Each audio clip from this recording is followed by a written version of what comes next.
सुप्रभात छात्रों, कैसे हैं आप सब लोग। आप घर पर अच्छे से पढ़ रहे होंगे और आपको जो भी कार्य दिया जाता है वह सब कुछ आप अपनी नोटबुक में समय से पूर्ण भी कर रहे होंगे। हमने पिछले प्रकरण में पाठ 12 एक कंचा पढ़ा था, जिसको हमने 2 भागों के माध्यम से आप तक पहुंचाया था। आशा करती हूँ आपको वह पाठ अच्छे से समझ में आया होगा।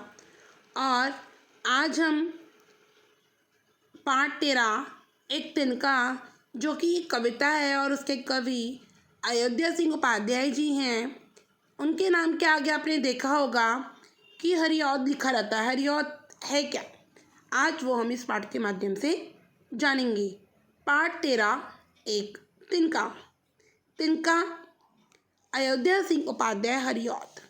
हरिऔध उनको शीर्षक दिया गया था। अयोध्या सिंह उपाध्याय जी को हरिऔध जी का जन्म सन 1864 ईस्वी में जिला आजमगढ़ के निजामाबाद कस्बे में हुआ था। उनका पूर्ण जीवन काव्य रचनाओं में लगा रहा। वे अपने समय के बहुत जाने माने कवि माने जाते हैं और इनका निधन सन 1945 ईस्वी में हुआ। एक तिनका, आप चित्र में देख रहे होंगे कि तिनका क्या होता है और कैसा होता है। घास का एक छोटा सा टुकड़ा क्या कहलाता है, तिनका। अब इस कविता में आपको एक तिनका, एक छोटा सा तिनका, जिसको लोग क्या करते हैं, पैर से कुचल देते हैं, जिसको बिल्कुल भी, उस एक छोटे से तिनके को बिल्कुल भी अहमियत नहीं दी जाती। लेकिन एक छोटा सा तिनका इंसान के घमंड को कैसे दूर कर सकता है, यही इस कविता के माध्यम से हम जानेंगे। एक तिनका कविता में कवि हरिऔध जी ने हमें घमंड ना करने की प्रेरणा दी है। इस कविता के अनुसार एक दिन वो बड़े घमंड के साथ अपने घर की मुंडेर पर खड़े होते हैं। तभी उनकी आंख में एक तिनका गिर जाता है। उन्हें बड़ी तकलीफ होती है और जैसे तैसे तिनका उनकी आंख से निकल जाता है। तिनके के निकलने के साथ ही कवि के मन में घमंड भी निकल जाता है। उन्हें सरल जीवन जीने का महत्व समझ आ जाता है। ऐसा कुछ कवि ने बताया है। सबसे बड़ी सीख तो कवि ने हमें इसमें घमंड ना करने की दी है, क्योंकि कई बार छोटी से छोटी चीज़ भी बड़े से बड़े घमंड को तोड़ कर रख देती है। ऐसे ही कवि इस कविता में एक घटना का जिक्र कर रहे हैं कि एक बार जब कवि घमंड से भरे हुए अपनी छत की मुंडेर पर खड़े थे, तभी एक तिनका पता नहीं कहाँ से उड़ता हुआ आया और आकर अचानक से उनकी आंख में गिर गया। अब जब तिनका कुछ भी आंख में कोई दाना भी गिर जाता है तो हम बेचैन हो जाते हैं। ऐसे ही कुछ कवि के साथ हुआ। कवि भी बेचैन हो गए और उनकी आंख लाल होकर दुखने लगी। लोग उनकी मदद के लिए आगे आए और कपड़े से उनकी आंखों में पड़ा तिनका निकालने लगे। उस जरा से तिनके ने लेखक का सारा घमंड दूर कर दिया।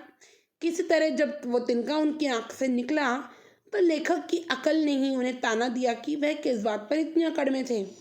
उनकी अकड़ को ढीला करने के लिए तो एक जरा सा तिनका ही बहुत था। कविता चित्र, लेखक कवि अपनी मुंडेर पर खड़े हैं, छत के ऊपर खड़े हैं, और दूसरे चित्र में लोग कवि के आंख से तिनका निकालने का प्रयास कर रहे हैं। पहले हम कविता का आदर्श पाठ करेंगे। मैं घमंडों से भरा ऐंठा हुआ, एक दिन जब था मुंडेर पर खड़ा, अचानक दूर से उड़ता हुआ एक तिनका आंख में मेरी पड़ा। मैं झिझक उठा, हुआ बेचैन सा, लाल होकर आंख भी दुखने लगी।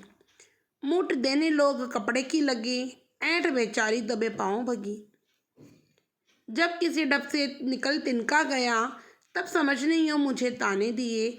ऐंठता तो किस लिए इतना रहा, एक तिनका है बहुत तेरे लिए। मैं घमंडों से भरा ऐंठा हुआ। घमंडों से भरा मीन्स अभिमान से भरा हुआ, ऐंठा हुआ, अकड़ा हुआ।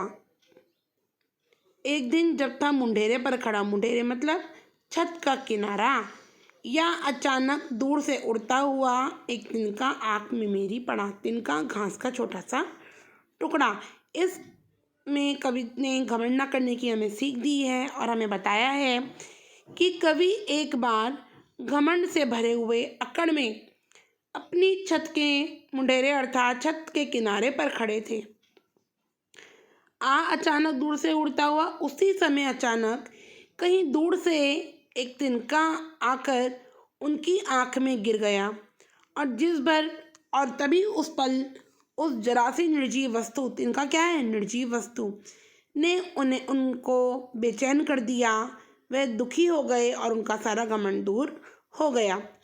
कवि कह रहा है कि एक बार वह घमंड से भरा हुआ अकड़ में वह छत मुंडेरे पर मीन्स छत पर खड़ा हुआ था।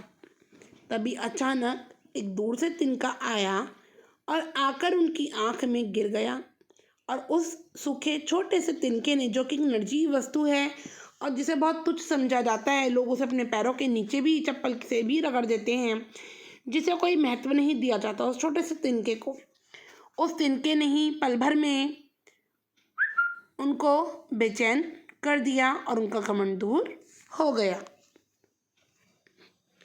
मैं झिझक उठा, हुआ बेचैन सा, लाल होकर आंख भी दुखने लगी, मुठ देने लोग कपड़े की लगे, ऐंठ बेचारी दबे पाँव भगी। मैं झिझक उठा, झिझक मीन्स अचकचाहट, हुआ बेचैन सा, बेचैन मीन्स बेचैनी, अंदर से बिल्कुल टूट जाना, बेचैन हो जाना, समझ नहीं आता कि क्या करे क्या ना करे। मूठ होता है जब कोई कपड़े को हम इकट्ठा कर कर उसका गोला सा बना देते हैं, उसे क्या बोलते हैं, कपड़े की मूठ। ऐंठ अकड़ और दबे पाँव भागना, चुपके से निकल जाना कि पता ही ना चले कि कोई कब यहाँ से कैसे निकल गया। कवि कह रहा है मैं झिझक उठा, हुआ बेचैन सा। जैसे ही कवि की आंखों में वो छोटा सा तिनका आकर गिर जाता है, उसी वक्त मैं झिझक उठा। मुझे पता नहीं चला, छचाहट सा हुआ, उसको बेचैनी सी होने लगी, उसको पता नहीं चला कि एकदम हुआ क्या था।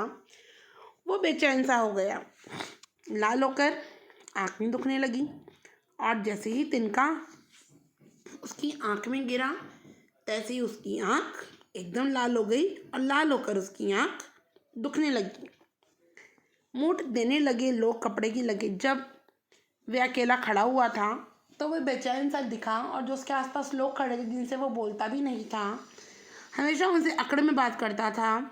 अंत में उन लोगों ने जब उसको बेचैन देखा तो वो लोग उसकी मदद के लिए आगे आए और कपड़े की मूठ बनाकर, मैंने बताया ना, कपड़े को इकट्ठा करके उसकी आँख में देने लगे, सेकने लगे उसकी आँख को और तिनका निकालने की कोशिश करने लगी। पता नहीं उसी समय ऐंठ बेचारी दबे पाँव भगी और जो कवि की सारी अकड़ थी, जो घमंड था, पता नहीं वो कहाँ रफू चक्कर हो गया। क्योंकि कवि ने बताना चाहा है कि कभी भी हमें किसी भी चीज़ पर घमंड नहीं करना चाहिए, ना ही सुंदरता पर, ना ही ज्ञान पर, ना ही कभी पैसे पर। पता नहीं किस वक्त हमारे काम कौन आ जाए। ऐसे ही इस कविता में कवि ने बताया है हमें, हरिऔध जी ने, कि जिन लोगों से कवि चिढ़ता था उनसे बात करना भी पसंद नहीं करता था और जब वह अकेला खड़ा था एक छोटे से तिनके ने उसको बेचैन कर दिया, वह दर्द के मारे मचल गया, बेचैन हो गया। उस वक्त उन्हीं लोगों ने ही उसकी मदद की, उसकी आँख से तिनका निकालने की कोशिश करी और तभी अचानक जो उसकी ऐंठ थी वो पता नहीं कहाँ चली गई। फिर तीसरे में है, जब किसी ढब से निकल तिनका गया, ढब माने तरीका, समझ मीन्स अकल या बुद्धि, ताने मीन्स व्यंग्य करना, ताने कसना, किसी को कुछ भी बोलना, ऐंठना, अकड़ना। जब उन लोगों ने उसकी मदद की तो घमंड में भरे जो कवि की आंखों में से जब तिनके ने पड़ते ही उनकी सारी घमंड जो था, जो सारी अकड़ थी, वो दूर कर दी और लोगों ने किसी तरह से, अब जब कपड़े से उसकी आँख से तिनका निकाल दिया, जब किसी ढब से निकल तिनका गया, कह रहे ना, जब लोगों ने बहुत तरीके अपनाए उनकी आँख से तिनका निकालने के लिए और जब विभिन्न तरीके अपनाकर आँख से उनकी तिनका बाहर आ गया तो कवि को उस समय थोड़ी राहत सी मिली, उसको आराम पड़ा और वह फिर बहुत कुछ सोचने लगा। तब समझ ने मुझे यूँ ताने दिए, तब वह सोच ही रहा था, तब उतने में ही उसकी समझ मीन्स उसकी बुद्धि ने ही उसको उसके ऊपर व्यंग्य किया, उसकी मजाक बनाई। और ये कह सकते हैं कि उसकी समझ ने ही उसको समझाने की कोशिश करी ताने देने के माध्यम से, कि जैसे ही समझ उसकी बुद्धि उसको समझ सिखा रही हो, तो वह उसके ऊपर व्यंग्य करती हुई उसको समझाने लगी कि ऐंठता तू किस लिए इतना रहा आज तक, तो आखिर इतना आकर तो क्यों दिखाता था, तो इतनी ऐंठ में क्यों रहता था, ऐसा तो कुछ भी नहीं था, और जिन लोगों से तू ऐंठता था उन्हीं लोगों ने तेरी मदद करी, एक तिनका है बहुत तेरे लिए। और फिर उसकी समझ ने उसको ये बोला कि एक छोटा सा घास का तिनका ही बहुत था तेरे घमंड को दूर करने के लिए, तेरे अकड़ को तेरे से दूर करने के लिए। कहने का आशय ये है कि कवि स्वयं से ये प्रश्न कर रहा है कि आखिर उन्हें किस बात का घमंड था, और घमंड को चूर करने के लिए सिर्फ एक तिनका ही काफ़ी था। और जैसे ही वो तिनका आँख में गिर गया तो कवि को उसने बेचैन कर दिया और उनकी अकड़ भी गायब हो गई। तो इसलिए इन पंक्तियों के माध्यम से कवि ने हमें ये समझाने की कोशिश की है कि कभी भी इंसान को अपने ऊपर घमंड नहीं करना चाहिए, चाहे वो किसी भी परिस्थिति में हो, उसे हमेशा समझदारी से काम लेना चाहिए। हर व्यक्ति को उसे अपना मानकर उसकी मदद करनी चाहिए, क्योंकि हमें यह नहीं पता होता कब किस समय हम कहाँ पर हैं और कैसी परिस्थिति में हैं, तो हमारी मदद कौन करेगा, हमारे काम कौन आएगा। इसलिए बच्चों, इस पाठ से आपको ये सीख मिलती है कि कभी भी हमें घमंड नहीं करना चाहिए, हमें हमेशा समझदारी से काम लेकर दूसरों की मदद करनी चाहिए, और हमें कभी भी अकड़ नहीं दिखानी चाहिए। कई बार छोटी से छोटी वस्तु भी हमारी अकड़ को दूर कर देती है, और हमें किसी को भी तुच्छ नहीं समझना चाहिए, हमें छोटे से छोटे तिनके का भी मान सम्मान और आदर करना चाहिए। अगर हम समाज में सबका आदर सम्मान करेंगे तभी हम दूसरों से आदर सम्मान पाने के काबिल बन सकेंगे। आपको ये पाठ समझ में आया होगा, आप ध्यान से इसको पढ़ेंगे तो आपको बहुत इजी है, ये कविता अच्छी तरह समझ में आ जाएगी।